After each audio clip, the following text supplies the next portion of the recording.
Mitra nuju ngadangukeun dongeng nuju dina Rusia Curug Cikidang. Mang Jaya sapara kanca bade neraskeun hanca dongeng nuju dina Rusia Curug Cikidang. Sabada namakeun bagian ke-61, ayeuna Mang Jaya bade ngahanca bagian ke-62. Mang Jaya ngahaturkeun nuhun mugi-mugi dongeng-dongeng di Mang Jaya Official tiasa dianggo hiburan pangbeberamana. Da kitu nya para wargi, ieu dongeng dijelaskan Mang Jaya para mitra. Mang Jaya tinggal dongeng deui enggal para mitra teu. Mung Mang Jaya ngangkat dongeng anu kapungkur. Alhamdulillah para mitra sadaya, Mang Jaya upami kabongkar ieu hartos nama pepernian kapungkur tiasa dibuka deui nah kasetna tiasa di reproduksi atanapi dialihkeun kana MP3 atanapi henteu para mitra kitu diantawisna. Seueur kaset anu teu tiasa direproduksi. Seueur para mitra kumargi memang reksak we gitu, reksak para wargi. Namina ge disimpen di gudang, aya kemungkinan seueur lebet rinyu aya para mitra. Rinyu gitu. Kitu diantawisna pampang nama kebul-kebul atanapi nyaeta anu ngajantenkeun macetna kaset. Kitu diantawisna. Mangga Rusia Curug Cikidang kalangan Kileuksa dina bagian ke-62 urang lajengkeun wilujeng ngadangukeun.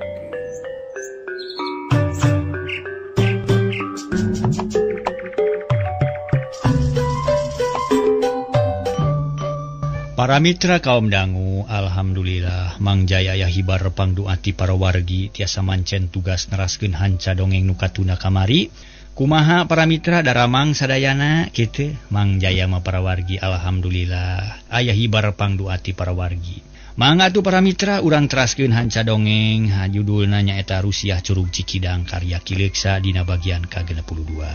Mangga para wargi atuh urang teraskeun ieu hanca dongeng upami teu lepat mah harita Bahjilun nuju ngahuleng ngalamun. Naon anu jadi masalahna pangpangna nyinining janten beda cenah kitu. Da cek pamikirna basa kapendak wengi teh ngobrol paduduaan matak geugeut cenah aduh matak pogot tapi nah hari tadi kebon cenah kalah ka kitu cenah para wargi jiga nu cua pisan ka dirina. Ieu teh nimbulkeun hiji pertanyaan tiasa kabongkar ieu pertanyaan tanapi henteu. Mangga urang sami-sami hanca dongengna judulna Rusia Curug Cikidang karya Kileuksa dina bagian ke-62. Harita para wargi sadaya Bahjilun ngahuleng bari ngalamun. Heran, nya kumaha ari nining hatena teh tetek. Beurang jeung peuting di teh sarua, ari peuting mah somea jeung leah bangun pasrah ka aing. Tapi nya ari beurang kawas nu cua. Heran aing ya. Teu kaharti kupikir, teu kahontar ku akal. Naon sababna bet bisa kidunya? Cek Bahjilun ngomong sorangan. Terus ngarobah diukna jadi cumagug nangkep tuur. Panon melong kaluhur sungut manyuna nakeun bingung leng ngahuleng siganu kamari. Siganu apunten keke. Leng ngahuleng lila pisan mikiran nyinining jeung lalampahanana. Nyawang kajadian peuting kamari basa babarengan jeung manehna. Tapi teu matak bagja kana hate. Sabab ayeuna bet kalah namahan bingung tungtungna inget ka ading nu teu boleh dianggap musuh dina urusan ieu sabab sarua mikahayangkan nyinining saterusna kacurigaan rag-rag kabeh ka ading. Kurang ajar. Ieu teh moal burung gara-gara si Sading lantaran samemeh aya si Sading mah teu kitu nyinining teh. Tara hare-hare mun tepung jeung aing.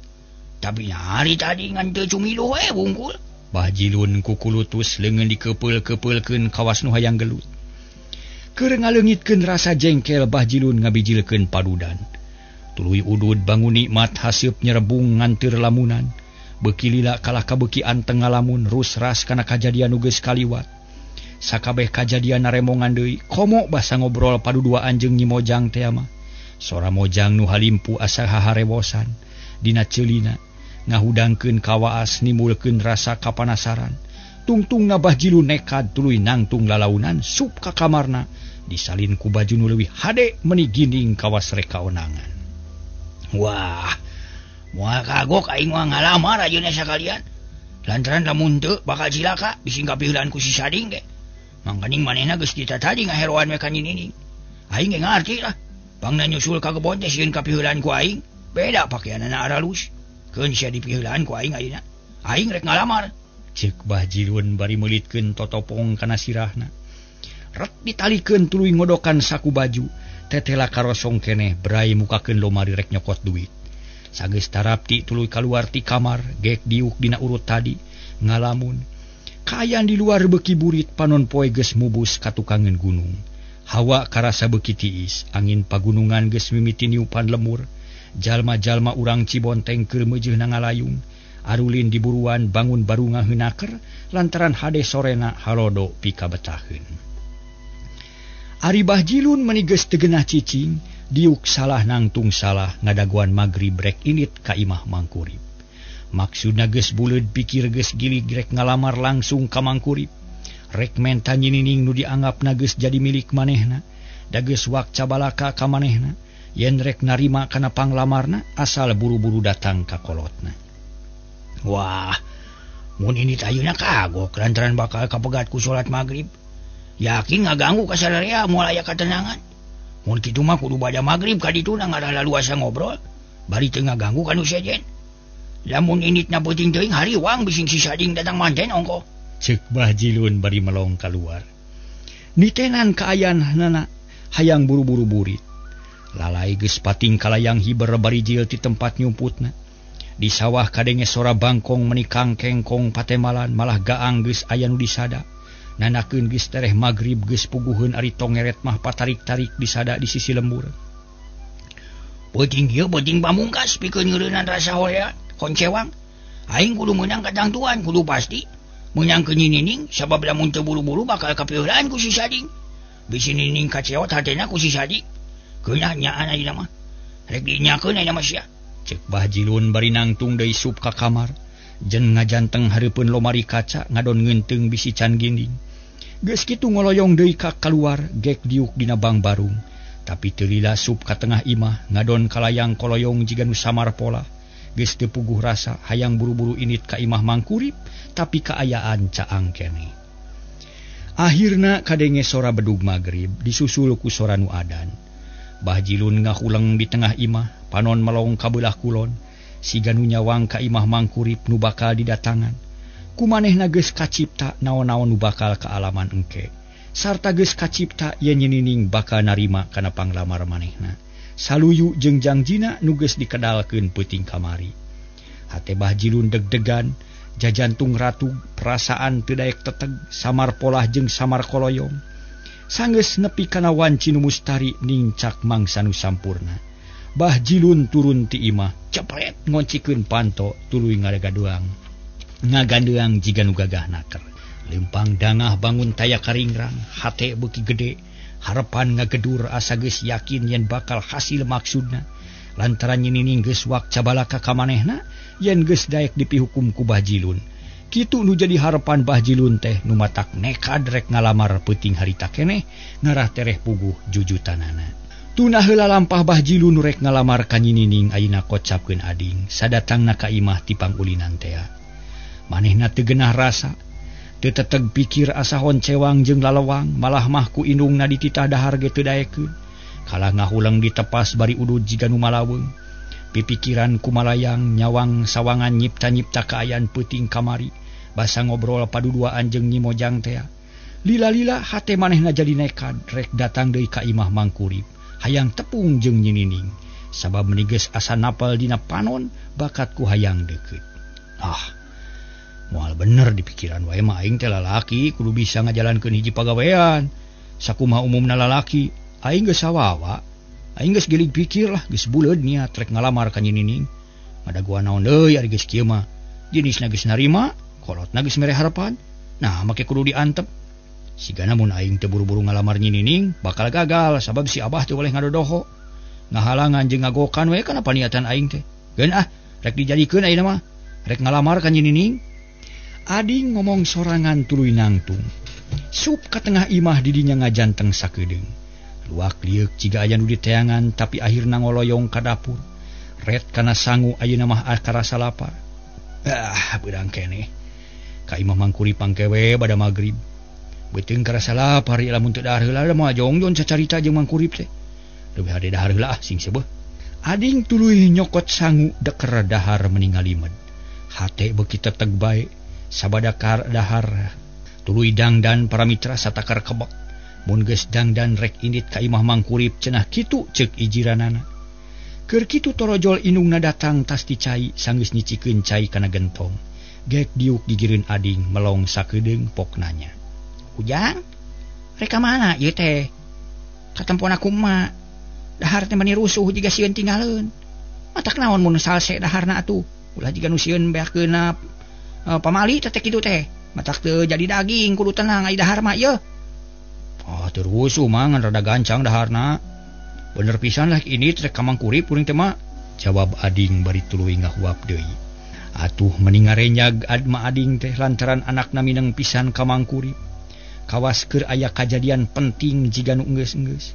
Rek naon deui Ujang? Rek naon deui? Gawe teh ka mangkurip we. Aya perlu mah moal lila mah. Teh malah ading rada ngosom. Sabab harita teh bari nyapek, indungna teu ngomong deui cicing we di dinya bari ngareureuhkeun ka cape urut tas ti cai. Da ka cai rada jauh jeung balikna nanya. Teu kungsi lila ading geus rengse daharna regot nginum nu pamungkas. Geus kitu ngabijilkeun roko bodas sapotong tina saku bajuna. Palenyun udud bangun nikmat haseup mulek kaluhur geus kitu pok nyarita ka indungna. Ma kuring teh aya kahayang nu sanyana mama. Rek ngamimitian rajan naratas jalan keur ngahonta cita-cita nu baheula. Kuring mah menta piduana we ma. Nah hayang naon Ujang? Tara-tara ti sasari make bebejak ka mah kitu. Pan biasana ge sok nyaho beres we mama. Tara pipilueun kana kahayang maneh. Da geus gede, geus boga pamili. Sarta geus gede tanaga jeung loba kabisa. Hayang naon atuh maneh teh? Cek indungna rada kaget. Panon melong ka ading nu tetep ayem teu aya parobahan naon-naon dina paromana.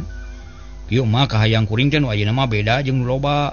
Sabab lain hayang dahar, lain hayang barang, lain hayang kadaharan, lain hayang ingon-ingon, da ieu mah hayang nu mungkas bubujangan. Kuring teh geus hayang diajar rumah tangga mah. Mun kumaha di widianya hayang kawin tak kitu mah terang-terangan we ieu mah. Ngarah babari ka hartina kumaha cek ading sonagarna keur. Eueuh. Nah hayang kasaha maneh teh Ujang? Na geus boga keur syaratna nya. Sabab kawin teh teu gampang, kudu boga bakalna nu cukup. Ai bakal kawin teh teu cukup ku ipekah, teu cukup ku harta bana bungkul, tapi kudu mawa luang jeung kanyaho nu cukup. Lantaran kawin teh moal aya hartina lamun teu dibarengan ku elmuna. Ceuk ma ading bangun kaget sabab ceuk pangrasana ading teh teu sabeulah teu sasemplek, estuning ngaligincing sagala lengo jeung teu aya andelkeuneun bapa teu boga baraya eueuh. Ngan ukur ngandelkeun indung anu batan sakitu. Lain pentaeun tapi bereun, tapi ading teu pondok harepan jeung teu ngarasa leutik hate. Manehna mah salilana tetep tawakal. Tumarima kana kadar bari ikhtiar. Tara aya baring aya basa nguluwut, tara sedih teu pupuguh hatena tetep janglar. Ngadenge katerangan indungna, ading tuluy nyarita. Mama nama ke seurting aturan mak. Kuring da geus ngarti kana urusan eta mah da sok dipapatahan ku palebe, sok dipepelingan ku aki antri. Kuring mah tetep hayang kawin lantaran geus cukup umur, geus sawawa sarta geus sanggup boga pamajikan. Perkara ilmu nama memang ari cukup mah acan kuring teh sabab rumah saloba keneh kakurang, tapi ari sakalian butuh keur mun geus aya malah nya sakalian butuh kitunya geus aya. Mun leumpang teh mah moal nolog teuing kuring teh sabab geus boga obor seutik-eutikeun. Ari perkara kaayaan urang nu batan sakieu itu kudu dipapanyangkeun mah da geus puguh urang mamiskin, geus we urang mah tarimakeun kalayan hate nu janglar. Kuring mah nu dipiharep teh ti emak ngan sarupa doa jeung Pak Idin sakitu mah ceuk ading. Nya teu nanaon ari mah geus budeuk kana hate mah geus gilig kana pikir mah. Mama moal nyarek moal nitah pek wae, rek boga kahayang mah tapi emak hayang nyaho heula. Nah hayang ka anak saha, urang mana pantar kumaha awewena. Cik atuh mah bejaan heula da sok hayang nyaho mah teh ka calon pimanantueun. Indungna teu loba catur rada rewel. Tara rewel jeung tara ngahalang-halang. Lantaran geus boga kayakinan yen ading boga pamadegan sorangan moal nyalahan. Deukeut-deukeut anak talus mak lah. Kanu deukeut ari kahayang mama nya eta ka putra mangkurip, ngaranna mah Nyinining dedegana wal asa teu aneh lah. Da mah ge minang tepung meureun. Tak kitu nu dipikahayang teh mak. Jawab ading sonagarna keur. Teu asa-asa dina nyaritana sabab kahayangna geus banget. Ka Nyinining, nah teu nyalahan teh Ujang? Ma ading kaget. Teu da mikahayang mah bebas mak. dari hasil jeung henteu nama kumaha engkewe da can aya kapastian nu bisa dicekel. Ieu mah kakara semet kahayang can dijelaskeun ka kolotna. Ading nyarita. Nya kajeun jeung we atuh ari biasa ai bisa mah kumaha didoakeun sarta diidinan pisan. Ngan omat lamun aya kagagalan atawa aya kateu hasilnya ulah rek aral subaha. Ulah jadi ngewa, ulah sok pondok karepan. Akalan jeung tarima ku kasadaran, sing tarima kana nasib nu tumiba. Ulah sok goreng sangka kanulian, tah kitu we anaki. Kade mun gagal ulah rek aralnya. Cek indungna mepelingan dari anaker. Teu ngahalangan kana niat anakna. Moal aya basa aral keur kuring mah. Apana ieu ge kakararek nyobaan, hasil jeung henteu mah kumaha engkewe. Tapi najan bari jeung kitu ge kuring mah tetep we ngakalan nyinining. Malah mah ayeuna pisan rek dilamar mah. Ading ngedalkeun maksudna hayang kanyahwan kudu jadi indung. Ngarah aya berkah tina pangdoa kolot.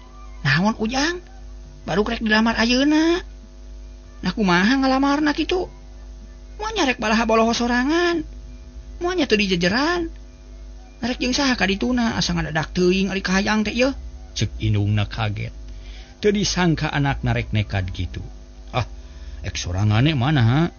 Da ieu mah moal waka diresmikeun pokona mah rek muruhkeun ka jinisna bari sakalian nyangcang ku carita ka kolotna. Lamun geus kitu kerek diresmikeun deui tangtu kudu aya jejer. Sabab kudu aya jadi saksi. Kuring rek ngajak emak ka dituna engke tapi ari ayeuna mah rek sorangan we mak. Ading nyarita bari pepeta. Oh, jadi kitunya kajeun atuh jeung atuh ari sing prihatinnya ada urang mah kaayaan batan sakieu. Ngan kade sing sopan, sing bener-bener, sing bisa nahap-nahapkeun maneh. Ulah rek ngaliwatan wates kawajaran. Sing bisa ngambil hate kolotna. Urang mah kudu handap asor bari adab ngahargaan ka batur. Kumaha didoakeun pisan sarta diidinan pikeun nanyaan. Jung sing hasil sarta sing aya dina kalancaran. Tapi rek iraha initna. Mana akhirna mah ngidinan teu ngahalangan kana karep nu jadi anak. Ya nuhun mah kuring bunga ari kitu carana mah ngalamar teh engke we lamun geus liwat magrib.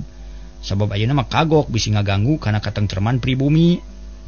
Atuh sajabati kitu ngarasa se ari bada magrib mah moal ngaganggu kanu boga imah tah kitu mah. Nya syukur atuh ji geura beberes, geura dangdan sing bener, sing sopan jeung sing tarapti kade ulah sologotonya bisi nyalahan. Mangga mah nuhun ari kawidian mah. Ading kacida bunga heunana. Lantaran geus diidinan kudu jadi indung hatena beuki teteg. Harepan beuki gede ngan kari ngalaksanakeun niatna wungkul. Geus kitu tuluy nangtung sup ka kamarek ganti baju. Sanggeus milih nu pantes rap dipake dangdan sederhana tapi sopan. Make kameja leungeun panjang, make calana panjang kaluhurna kopea hideung. Ari suku cukup ku make gamparan nurutan bahjilun mun rek kaonangan. Atuh lilinggana di alus-alus meuni herang hade ome. Bareng jeung rengsena dangdan di luar geus reup-reupan, wanci magrib geus kaliwat nu kadenge iwati sora gaang jeung jangkrik. Patemalan meuni rame. Di masjid kadenge barudak nu keur ngaraji di jajaran ku palebe. Sedengkeun ading harita teh kapaksa absen teu ka masjid lantaran boga niat rek ka imah mangkurip. Wah, geus cukup waktu ya geus mojana init ngalamar. Muga-muga we sing aya dina kalancaran. Ulah aya halangan harungan. Sabab aing mah da teu boga niat goreng niat teh hade. Da keur kamajuan sarerea apan? Ceuk hate ading bari kaluar ti kamar. Tuluy amitan ka indungna yen rek init sanggeus diidinan ku indungna jero turun tuluy muru ka imah mangkurip.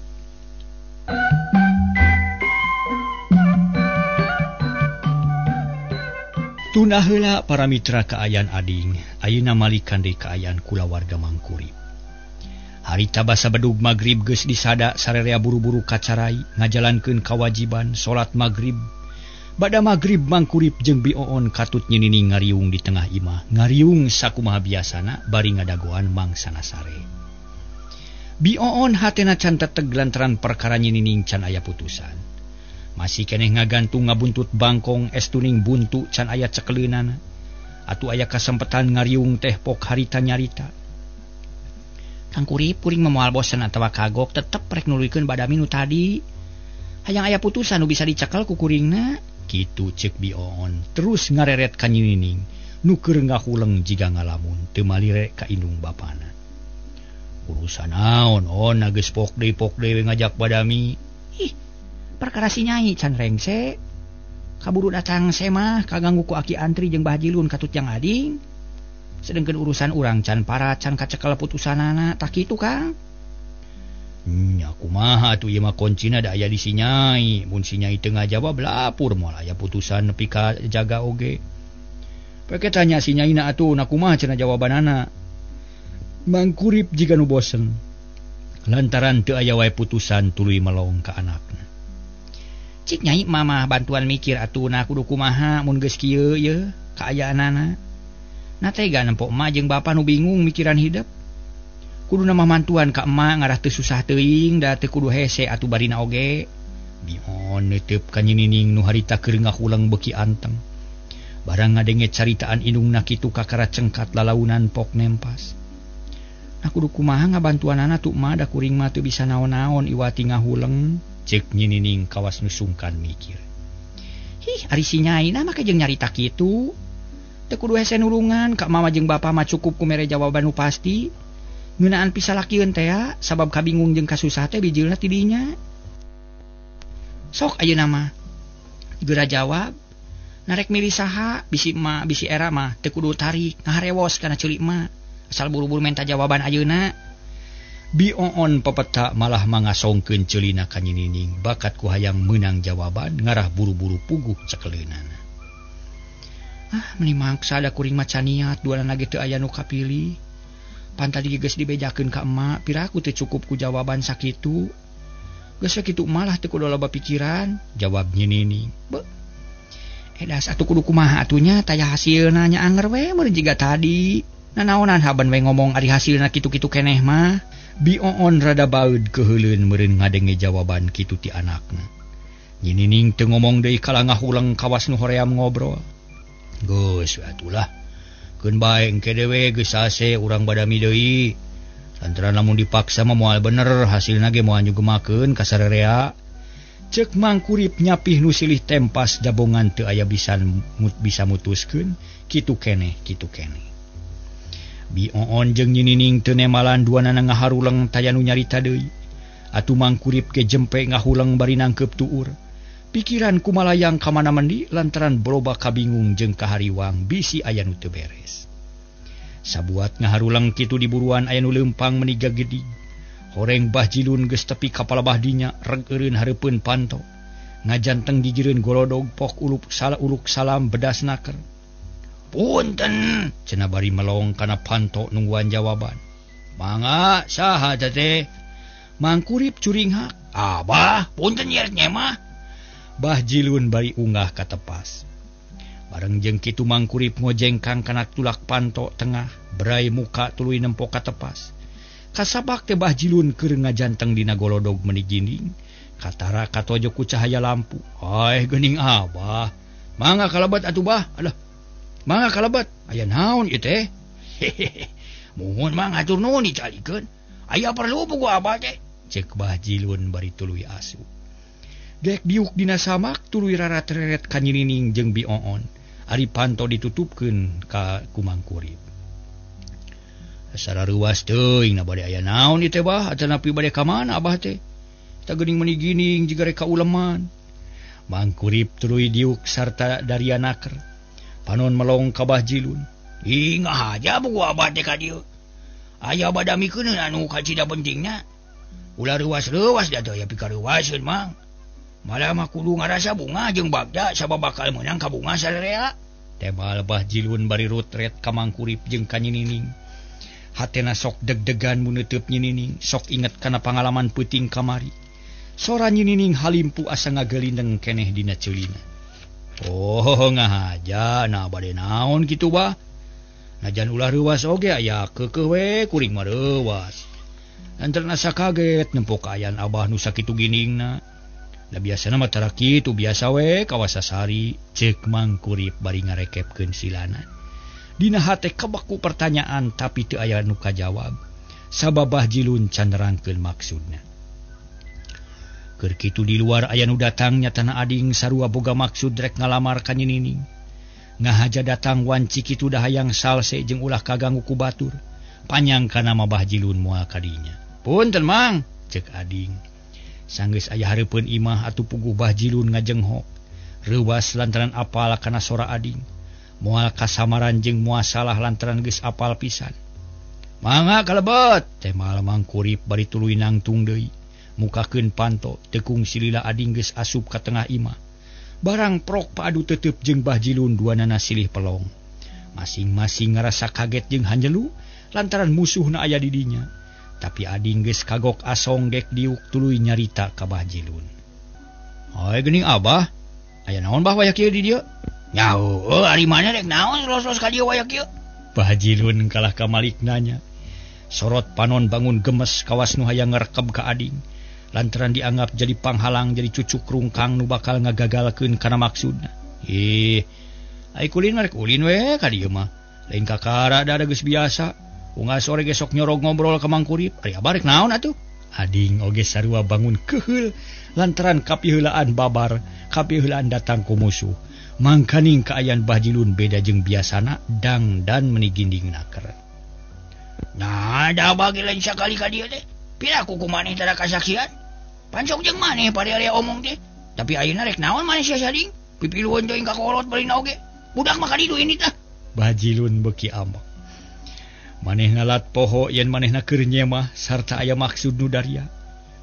Geus baheula teu kudu loba carita, kuring jeung Abah mah sarua boga hak pikeun ulin ka Mangkurip. Sarua sobatna ieu. Ading tegas manehna rada keheul ka Bah Jilun. Tapi usaha satekah pola sangkan tetep sopan jeung ayem. Sangkan teu ngagaruwahkeun kanu keur diintip-intip. Jeung deui hayang ulah ngabarubahkeun ka Mangkurip jeung Bioon. Ulah ngarasa kaganggu ku kaayaan manehanana datang. Bah Jilun teu ngomong deui ari ngadenge omongan ading kitu mah pok Mangkurip nyapi. Nya bener asa teu aya gunana lamun Abah jeung ading parasea parere omong.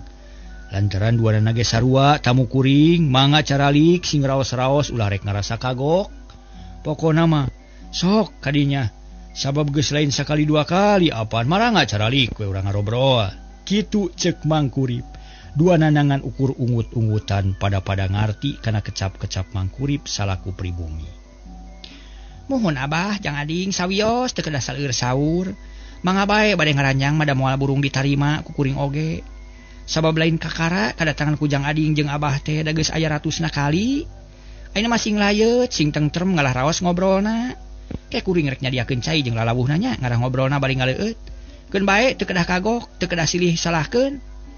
Bioon milu nyarita tuluy nangtung sarta ngalios ka pawon rek nyadiakeun susugu. Atuh didinya kari opatan semah duaan pribumi duaan nyatana Nyinining jeung Mangkurip. Nyinining teu puguh perasaan lantaran pada ngareretan kuduaan jiga nu sieun teu kapilih meureun para mitra.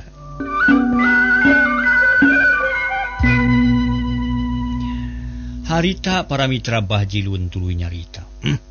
Hampura we mang, oge bibi. Rumah sia Abah teh kirang wiwaha. Rasa maneh kanu geus Roma nyemah teh teu make ugeran. Tibatan sasaduka pribumi kana parearea omong jeung si ading.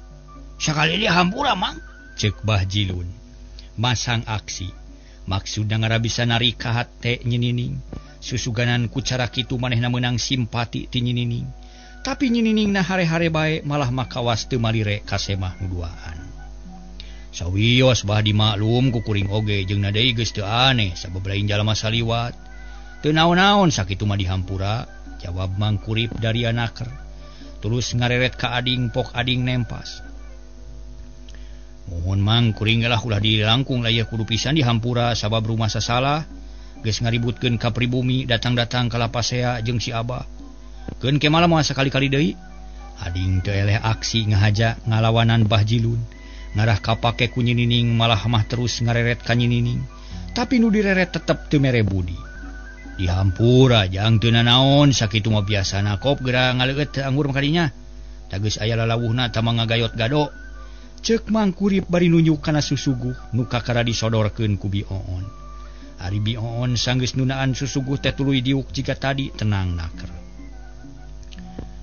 Mangga mang katampi pisan ku Abah ya. Cek Bah Jilun ayeuna mah katara ayem jeung tentrem. Ku siwal ngabijilkeun roko bodas tuluy dituna hareupeun Mangkurip. Maksudna mama panas ka ading.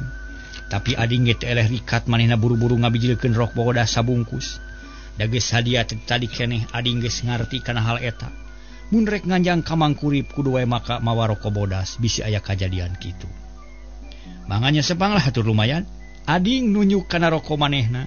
Mangkurip rada ngarenghap rek ngajawab kaburu ditempas ku Bahjilun. Nu ngarasa kapepet ku ading. Tah ieu nu apa roko seungit meunang meuli ti dayeuh Mangkurip cobian geura. Cenah da sieun teu kapake ku pimito haeun. Atuh Mangkurip bingungeun nah mana nu kudu ditarima akhirna duanana teu aya nu diudud. Kalah ngabijilkeun dompet bako mole jeung daun kawung. Nuhun sadayana katampi pisan, ayeuna mamangga lah geura ngedalakeun pamaksadan masing-masing. Na bade naon jang ading sareng abah teh ieu? Mending katingalina jiga nu dinesna keur bangun nu ngahaja sumping saja ngadugikeun paniatan. Mangga geura dugikeun ayeuna keneh ka kuring. Ceuk Mangkurip bari rutret ka Bahjilun jeung ka ading. Duaan silih reret ari Nyinining jeung Bioon carolohok bengong ngadagoan jawaban ti semahna. Bahjilun sadar lamun manehna hayang katarima maksudna kudu buru-buru ngabejakeun paniatanana leuwih ti heula. Ulah kapiheulaan babar ku ading. Geuat ngarekepkeun sila, malah geus narik napas rek ngomong tapi hanya kala ading leuwih kesit dina nyaritana. Kieu maksud abdi teh mang kahiji hapunten nu kasuhun poh bilih ku datangna abdi teh matak ngajaheutkeun kana manah mamang sakulawargi. Atuh kaduana mugi mamang kersa maparinan bini cau muli nu dipipir. Bade dipelakeun di kebon tah kitu maksud ading teh. Cenah wari tuluing. Ngadila ka ading. Lantaran hayang megatan kana niatna. Sangkan ulah kedal. Puguh ading meni geuneuk beungeutna. Amak ngadenge kitu tapi teu dilawan ku kasar. Geuat nyarita leuwih sopan tapi kesit. Sumuhun leres pisan. Bade nyuhunkeun bini cau muli margi nu kamari mah dipaok ku Bahjilun dipelakeun di pipir bumina. Kitu tah? Cek ading na atuh meni ngaburilak panon Bahjilun teh amak disebut geus maok bini cau mun ading.